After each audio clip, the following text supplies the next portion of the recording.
Ova je bila prirez o kojem je informirao kolega Kojić. Ja sam reći 3 rečenice. U Hrvatskoj se prirez od 10 do 30% uvodi na 4 razine, odnosno na 4 jedinice lokalne samouprave po 3 grada po veličini, jedna općina. Općina je 10% maksimalni prirez, grad do 30.000 stanovnika 12%, preko 30.000 stanovnika 15% i grad Zagreb do 30%. Grad Zagreb je nekad imao prirez 23%, pa 20, sad imamo 18%. Znači, konzumirali smo nešto više od pola prava za visinu prireza.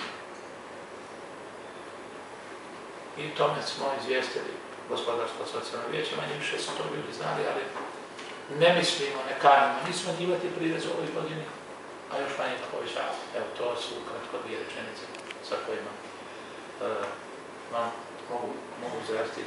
Punjenje prvih 5 mjeseci sa strane prireza je nešto malo više od iste razine prošle godine. Ona se kreće godišnje oko 750 milijuna kuna.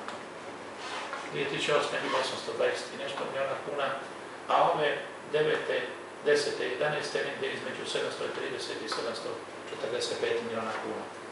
Za prvih 5 mjeseci je projekcija kao i prošle godine, indeks je nešto malo veći.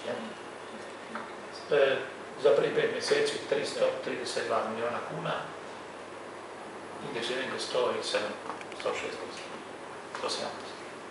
Evo, to je ono što smo mi imali danas na dnevnom redu. Ja ne znam se nešto zaboraviti.